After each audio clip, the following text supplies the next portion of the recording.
उस वीराने और आदमखोर जंगल में रवि और दीपू नाम के दो शख्स अंधेरे में बढ़ते चले जा रहे थे।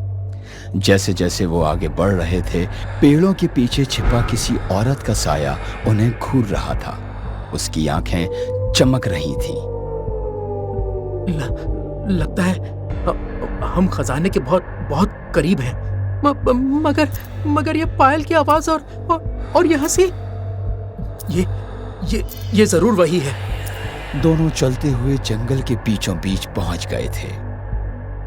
दोनों आगे बढ़ ही रहे थे कि अचानक सामने का नजारा देखकर दोनों के पैरों के तले जमीन खिसक गई। सामने का नजारा बहुत खौफनाक था। उसने हमें देख लिया। मगर जैसा बूढ़े ने बताया था, हमें डरना नहीं है। डरना नहीं है। डरा सहमा रवि खुद को ही तसल्ली दे रहा था, जबकि अभी अभी जो नजारा उसने देखा था वो दिल की धड़कनें रोक देने वाला था।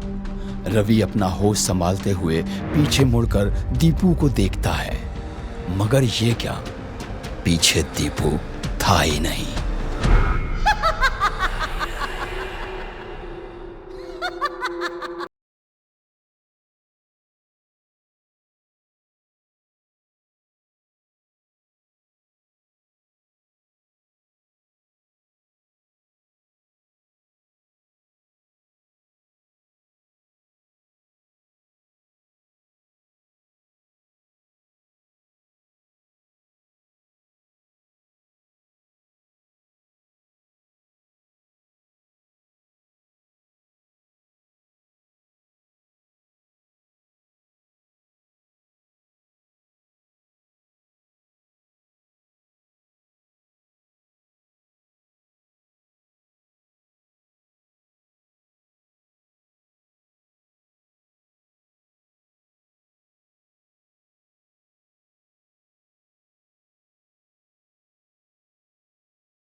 आंसू आ जाते हैं। बूढ़ा उनकी तरफ देखकर बोलता है, घबराओ मत बेटा, ऊपर वाले ने चाहा तो सब ठीक हो जाएगा, और किसी का जीना और मरना भी सिर्फ उसी के हाथों में है।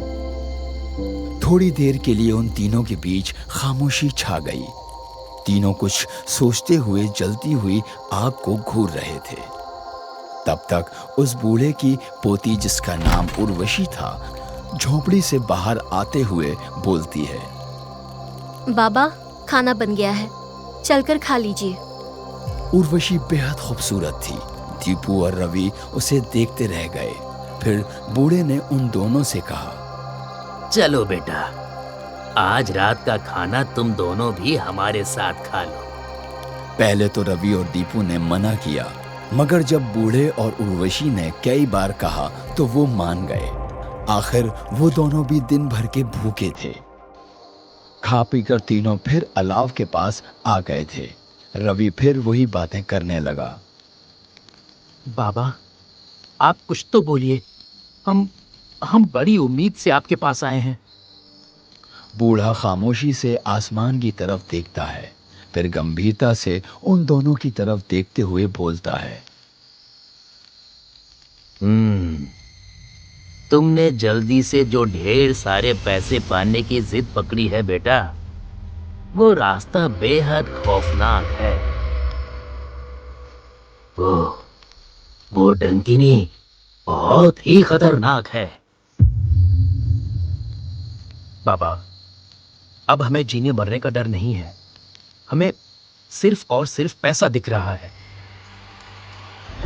तुम्हारे पहले भी कई लोगों ने डंकिनी के गहने चुराने की कोशिश की थी, मगर डंकिनी उनका कलेजा निकालकर उनके खून से अपनी प्यास बुझा चुकी है। मगर तुम्हें फिर भी नहीं मानना है तो सुनो, यहाँ से 5 किलोमीटर उत्तर के घने जंगलों में राज चलता है डंकिनी का। वो एक बहरूपिया डायन है। रूप बदलना और लोगों का धोखे से शिकार करना उसे बहुत पसंद है। तो बाबा, क्या कोई तरीका नहीं है उसके हीरे मोतियों के गहने चुराने का? तरीका है तुम्हारी बुद्धि और समझ। डंकिनी तुम्हें देखने से ज्यादा तुम्हें सूंघ कर महसूस करती है, और डर तो वो तुरंत सूंघ लेती है। इसलिए कुछ भी हो जाए उससे डरना मत। मैं तुम्हें कुछ चीजें देता हूँ जिससे उसे तुम्हें पहचानने में मुश्किल होगी। ये लो, ये गीदड़ की खाल है। जंगल में घुसने से पहले तुम इसे अपने शरीर पर ओढ़ लेना, जिससे वो तुम्हें सूंघ नहीं पाएगी और जंगली गीदड़ समझेगी। और ये कुछ मदार के फूल अपने हाथ में रखना, उसे नफरत है मदार के फूलों की खुशबू से। अब जाओ, ऊपर वाला तुम्हारी मदद करे। दीपू और रवि बूढ़े बाबा से सारी जानकारी लेते हैं और निकल पड़ते हैं डंकिनी के गहने चुराने। अपने पीछे दीपू को ना पाकर रवि बौखला गया था। वो उसे आवाज लगाता हुआ डरा सहमा फिर से उसी रास्ते पर लौटता है। दीपू, दीपू, तू कहाँ है? कहाँ है दीपू?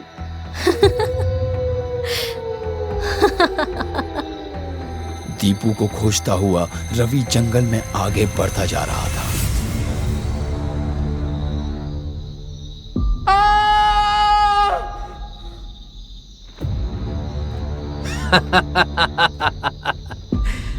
रवि मेरे दोस्त, मैं फंस गया हूँ इस पेड़ पर।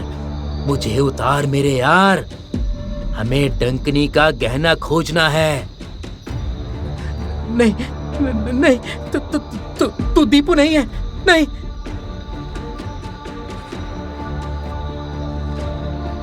तुम इंसान इस जंगल में सिर्फ लालच की वजह से आते हो, डंकिनी के गहनों का लालच। मगर इस लालच की वजह से मुझे तुम्हारा शिकार करने का मौका मिलता है।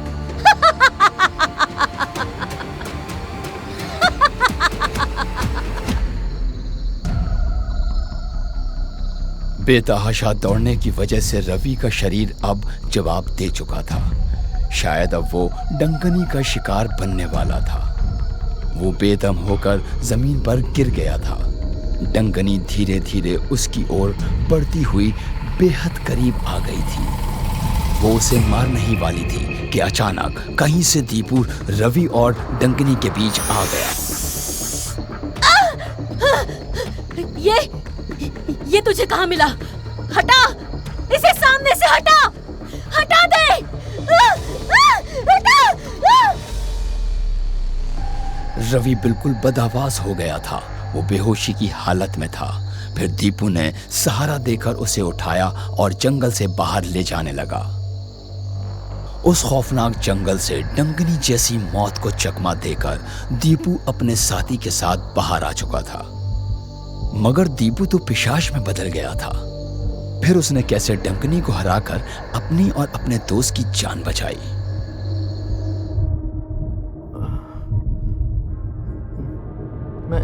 मैं कहाँ हूँ? नहीं, नहीं, नहीं, तू दीपू नहीं, पिशाच है। मैंने अपनी आंखों से देखा था। हाँ रवि, तूने जिसे देखा था वो पिशाच ही था, मगर मैं नहीं।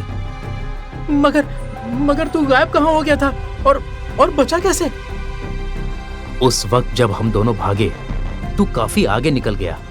मुझसे दौड़ा नहीं जा रहा था। मैं धीरे धीरे दौड़ रहा था। तभी अचानक मेरे सामने डंकिनी आ गई।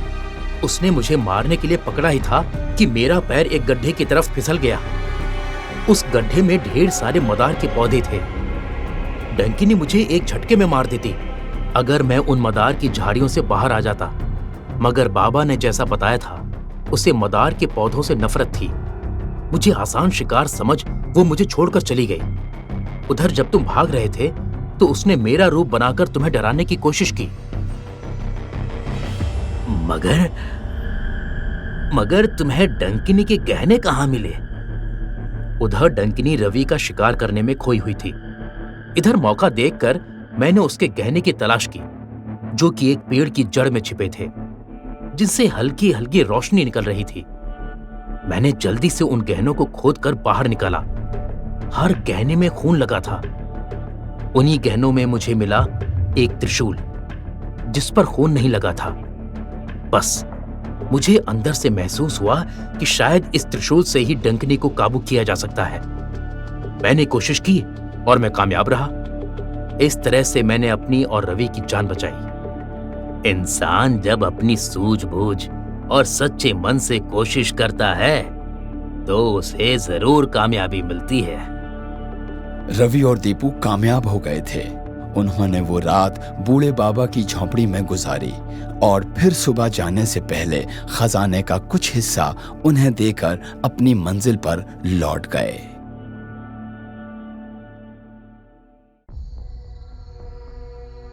गली के आखिरी छोर पर बने एक पुराने से घर को वीरू चोर आधी रात गए घूर रहा था।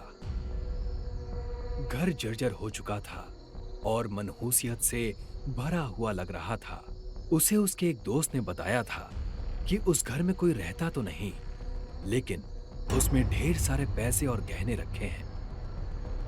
उस घर को घूरते हुए वीरू चोर खुद से ही बड़बड़ाता है।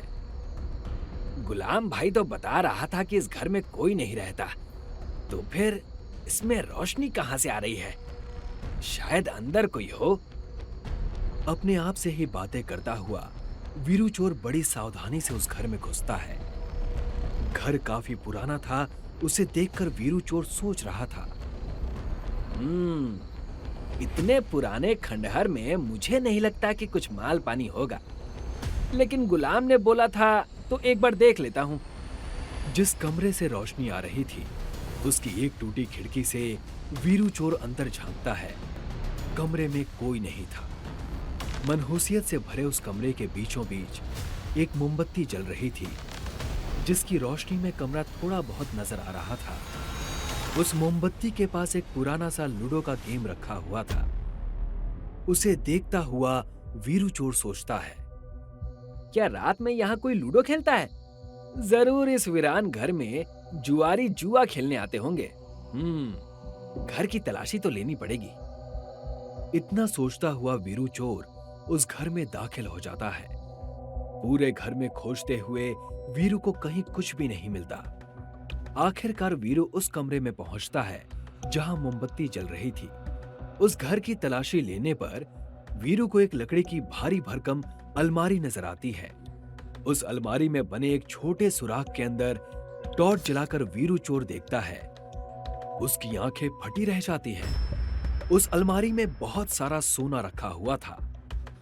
ओह माय गॉड, इसमें तो बहुत माल है। वीरू, तेरी तो लॉटरी लग गई। वीरू चोर खुश होता हुआ उस अलमारी को खोलने की कोशिश करने लगता है।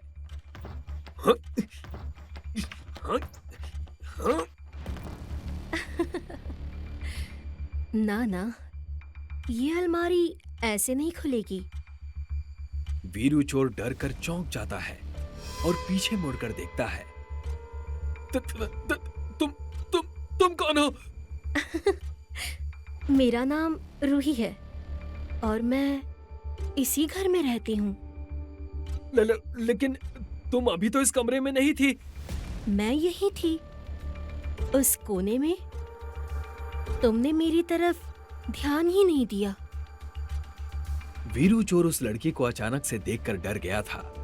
उसे नहीं समझ में आ रहा था, उसे समझ नहीं आ रहा था। मैं तो बस यूं ही। कोई बात नहीं। यहाँ जो भी इतनी रात में आता है, उसके आने की वजह एक ही होती है, सोना। उस अलमारी में रखा हुआ सोना। मगर इसे कोई चुराता क्यों नहीं? इस सोने को चुराया नहीं जा सकता, इसे बस जीता जा सकता है। और इसे जीतने का तरीका है ये लूडो गेम। जिसने ये गेम जीता, सारा सोना उसका। मगर इस अलमारी की चाबियां कहाँ हैं? चाबियां ये रही। मगर इन चाबियों को हासिल करने से पहले तुम्हें ये गेम जीतना पड़ेगा। ये लूडो गेम बचपन में खेलता था मैं, अभी क्या? वीरू चोर बैठकर उस लूडो के गेम को देखने लगता है। उसके रंग बिरंगे खानों में छोटी छोटी लूडो की गोटियां रखी हुई थी और उसके पास ही एक डाइस पड़ा हुआ था। रूही के चेहरे पर अजीब सी चमक आ गई थी। वो उतावली लग रही थी। जल्दी करो, गेम शुरू करो। मैंने बोला था ना कि इसे मैंने बचपन में खेला था, अभी तो कुछ याद ही नहीं। अरे मैं बोल रही हूँ ना, तुम बस उस डाइस को फेंको और गेम शुरू करो। अरे ऐसे कैसे गेम शुरू कर दूं? जहाँ तक मैं जानता हूँ ये गेम अकेले नहीं खेला जाता। तुम गेम शुरू करो, अपनी चाल चलो, बाकी कुछ मत सोचो। ये लो, मेरी गोटी तो पहली बार में ही खुल गई। मैंने तो शुरू कर दिया, अब आपकी बारी। वैसे मैं बता दूं, जीतूंगा मैं ही। वीरू इतना बोल ही रहा था कि अचानक नीचे पड़ा डाइस अपने आप ही हवा में उछलकर गिर जाता है। वीरू आंखें फाड़कर ये नजारा देख ही रहा था, तब तक लूडो पर रखी गोटी अपने आप आगे बढ़ जाती है। ये क्या है? गोटियां अपने आप कैसे बढ़ रही हैं? क्या हो रहा है? मैंने बोला था ना तुम्हें, साथ में खेलने वालों की कमी महसूस नहीं होगी। वीरू चोर काफी डर गया था। वो डर कर खड़ा हो जाता है और बोलता है, मुझे नहीं खेलना ये खेल, मैं जा रहा हूं। इतना बोलता हुआ वीरू चोर दरवाजे की तरफ भागता है। वो जल्द से जल्द वहां से निकल जाना चाहता था, मगर उसके पहुंचने से पहले दरवाजा अपने आप झटके से बंद हो जाता है। वीरू चोर उस दरवाजे का हैंडल खींचता हुआ जोर जोर से चीखता है, नहीं नहीं, मुझे जाने दो, मुझे जाने दो, जाने दो मुझे, खोलो दरवाजा, खोलो, मुझे जाने दो। तूने तो इस खेल का रूल पूरा सुना ही नहीं।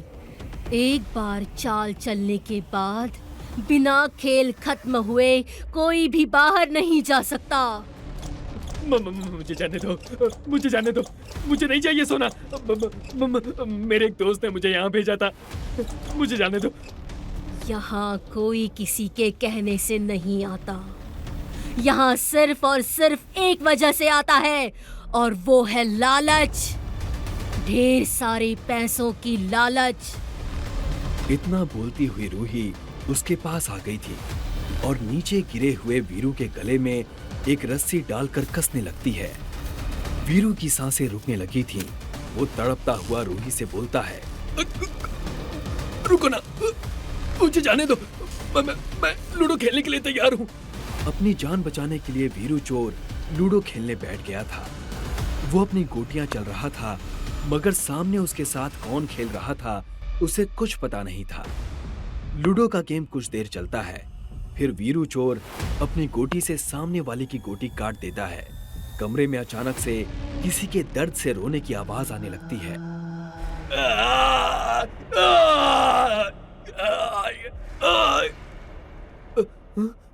ये किसके कराहने की आवाज है? तुमने जिसकी गोटी काटी, ये उसी के रोने की आवाज है। उसे दर्द होता है जब उसकी गोटी कटती है। धीरे धीरे लूडो का गेम और भी ज्यादा दिलचस्प होता जा रहा था। वीरू चोर ने 2 बार सामने वाले की गोटी काटी थी और अब उसे भी उस सोने को जीतने का लालच हो गया था। वो इस गेम को खत्म करके सारा सोना यहाँ से ले जाना चाहता था। ये खेल में जीतने के बाद मैं ये सारा सोना लेकर जा सकता हूँ ना? हाँ, ये खेल शुरू ही इसलिए हुआ है। वीरू चोर बार बार सामने वाले की गोटी काट रहा था। उसे वही दर्द से कराहने की आवाज सुनाई दे रही थी। वीरू चोर को उम्मीद थी कि वो जीत जाएगा, मगर गेम जैसे जैसे खत्म होने की कगार पर पहुंच रहा था, वीरू चोर को अपने शरीर में अजीब सा दर्द महसूस होने लगा था। आखिरकार इस गेम में वो मोड़ भी आया जब वीरू चोर की गोटी कटती है। सामने वाले ने वीरू चोर की गोटी काट दी थी। इस बार दर्द सहने की बारी वीरू चोर की थी। तभी अचानक उसके सामने एक साया नजर आने लगता है, जिसे देखकर वीरू चोर की सांसें रुक जाती हैं। यह खुद वीरू था, मगर वो किसी शैतान की तरह लग रहा था। वो हंसते हुए वीरू चोर से बोलता है, वीरू, पहचाना मुझे? मैं हूं तेरी लालच। मैं ही तेरे साथ ये खेल खेल रहा था। इस कमरे में जो भी आता है, मैं उसका शरीर छोड़कर उसी के साथ ये खेल खेलता हूं। तूने कई बार मेरी गोटी काटी, देख मुझे कितनी चोटें आई। इस बार बारी तेरी है।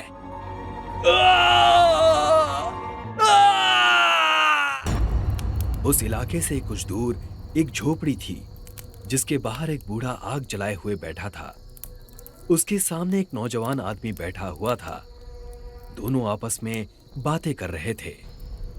बाबा, आप बता रहे थे कमला नगर के उस घर के बारे में, जिसके अंदर जाने वाला बाहर नहीं निकल पाता। वो घर नहीं, बल्कि मौत का एक जाल है, जिसमें फंसने वाला कभी बाहर नहीं निकल पाता। उसे खुद उसी की लालच मार देती है। मगर कोई अपने आप को कैसे मार सकता है बाबा? बेटा, हमारे अंदर जो भी बुरी लत है, वही वजह बनती है हमारी बर्बादी की। ये काम, क्रोध, घमंड, लालच, यही सब हमें ले डूबती है। ये तो ठीक है बाबा, मगर उस घर में ऐसा क्या है? वो घर असल में पहले कभी रमनी ताई का था। कहा जाता है कि रमनी ताई के पास बेशुमार सोना था।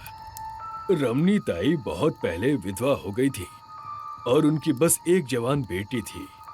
उस सोने पर कई सारे लोगों की नजर थी, इसीलिए रमनी ताई ने उस सोने पर काला जादू करवा रखा था। उनके जीते जी उस सोने को कोई नहीं हथिया सका। फिर उनके मरने के बाद चोर अक्सर रात उस घर में सोना चुराने जाते रहते थे। उस सोने को तो कोई नहीं चुरा सका, लेकिन चोरों ने उसकी जवान बेटी की इज्जत लूटकर उसे मार दिया। कहते हैं उस घर में उसी की आत्मा रहती है, और जो कोई भी उस घर में सोना चुराने जाता है, वो उसी की लालच से उसे मार देती है।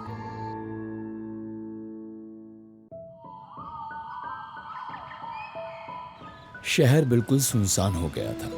चारों तरफ घना अंधेरा था। काफी रात हो चुकी थी। रजत अपने घर लौट रहा था। वो बड़ी ही स्पीड से बाइक चला रहा था। एक अजीब सा डर उसे अंदर ही अंदर खाए जा रहा था। ऐसा लग रहा था कि किसी से पीछा छुड़ाकर भाग रहा है। उसका ध्यान बाइक चलाने पर था ही नहीं। वो तो अपने साथ हुए उस हादसे को ही याद करके बेचैन हो रहा था। पता नहीं वो मेरा पीछा कब छोड़ेगी। घर जाते ही सबको सब कुछ बता दूंगा। हे भगवान, तेरा शुक्र है, आज तूने मेरी जान बचा ली। रजत बड़ी तेजी से बाइक चला रहा था। उसके चेहरे पर एक अजीब सा डर था। उसकी आंखों के सामने एक ही चेहरा बार बार आ रहा था। क्यों मुझे उसका चेहरा बार बार याद आ रहा है? क्या करूं, कुछ समझ में नहीं आ रहा। घर वालों को भी क्या समझाऊंगा? पता नहीं वो कितना सच मानेंगे मेरी बात को। सब मुझे ही ढूंढ रहे होंगे। शादी का घर है और दूल्हा ही घर से बाहर है। सबको कितनी चिंता हो रही होगी। बस एक बार जल्दी से घर पहुंच जाऊं। रजत अपनी ही सोच में डूबा हुआ था कि अचानक उसके सामने एक ट्रक आ गया। उस ट्रक के सामने एक लड़की का काला साया खड़ा था। रजत बुरी तरह से घबरा गया और उसकी बाइक ट्रक से टकरा गई। टक्कर इतनी जोरदार थी कि रजत बुरी तरह से जख्मी हो गया।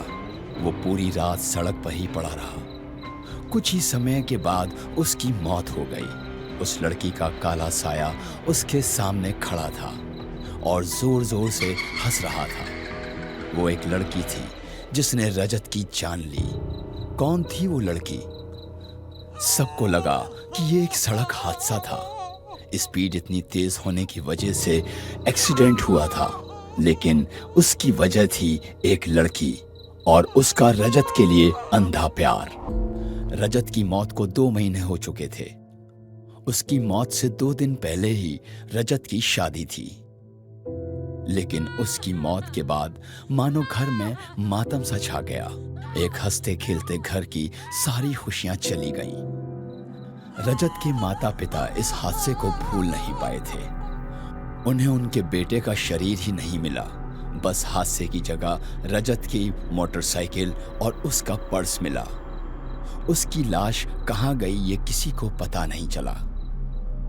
हमारे बेटे को गुजरे 2 महीने हो गए हैं, उसके शरीर का कुछ पता नहीं चला। कितनी बार तो पुलिस चौकी के चक्कर लगा आया हूँ रजत की माँ, उन्हें कुछ पता नहीं कि रजत का शरीर कहाँ गया। उस ट्रक ड्राइवर का शरीर तो मिल गया था, फिर मेरे बेटे का शरीर उन्हें क्यों नहीं मिला? इसका जवाब मेरे पास नहीं है। यही ठीक रहेगा कि हम इस बात को भूलने की कोशिश करें। कैसे भूल जाऊं? अपने बेटे को आखिरी बार देख भी नहीं पाई। मुझे तो ये समझ नहीं आ रहा कि शादी से 2 दिन पहले इतनी रात को सुनसान सड़क पर रजत गया ही क्यों? वो तो कभी घर पर बिना बताए कहीं नहीं जाता था। जो भी हो, मैंने तो अपना बेटा हमेशा के लिए खो दिया। उस हादसे के 1 महीने पहले रजत अपने माता पिता से मिलने अपने घर आया हुआ था। वो शहर में नौकरी करता था। उसके पड़ोस वाले घर में नीलम उसके बचपन की दोस्त रहा करती थी। नीलम को हमेशा से ही रजत पसंद था। जब भी रजत अपने घर आता तो नीलम उसके घर ही रहती थी। वो रजत का हर बार इंतजार करती थी। रजत को नीलम का ये बर्ताव पसंद नहीं था। नीलम, तुम्हारा कोई और दोस्त नहीं है क्या? नहीं, सिर्फ तुम ही मेरे दोस्त हो और मुझे तुम्हारे साथ ही टाइम बिताना अच्छा लगता है।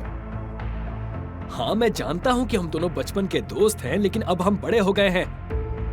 लेकिन मुझे तो बड़े होकर भी तुम्हारा ही साथ अच्छा लगता है।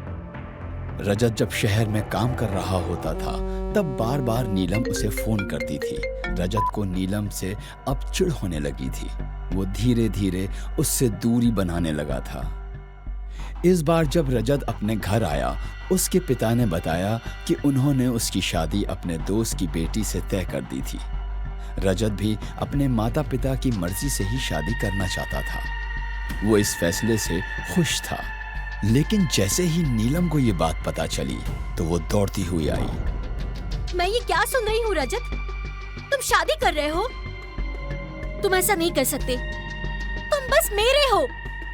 मैं तुमसे कितनी बार कह चुका हूँ, नीलम होश में आओ, अब हम बच्चे नहीं रहे। और मैं भी तुमसे कितनी बार कह चुकी हूँ, मैंने हमेशा से सिर्फ तुमसे ही प्यार किया है।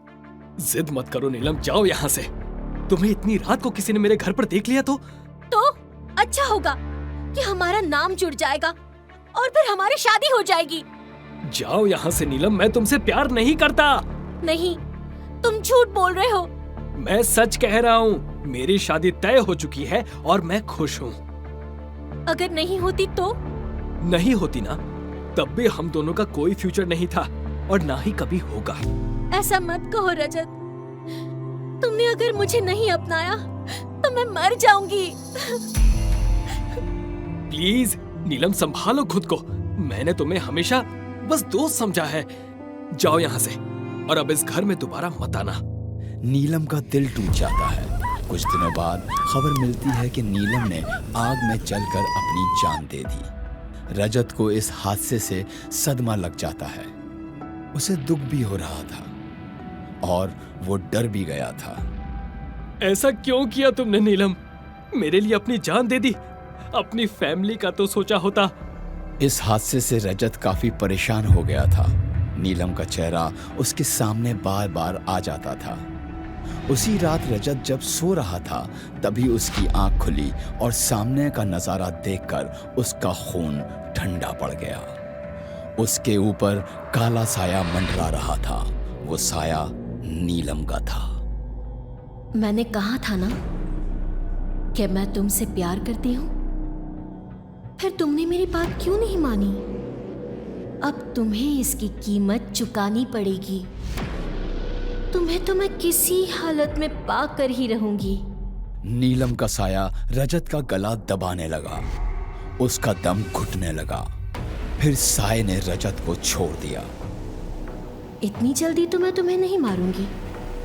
जितना तूने मुझे तड़पाया है उतना ही तू भी तड़पेगा। देखती हूँ कैसे शादी करेगा तू। रजत अपना होश संभालते हुए बिस्तर से उठता है। वो पूरी तरह से कांप रहा था। उसका शरीर डर से पीला पड़ गया था।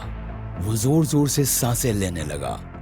उसने जैसे ही सामने देखा, नीलम का साया उसके सामने खड़ा था। क्या हुआ? तुझे लगा मैं चली गई? इतनी जल्दी नहीं जाने वाली।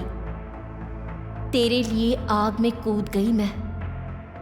मेरी ये खूबसूरती तेरे लिए ही थी, लेकिन तूने मेरी कद्र नहीं की। अब तू पछताएगा। तेरी शादी से पहले अमावस्या की रात है।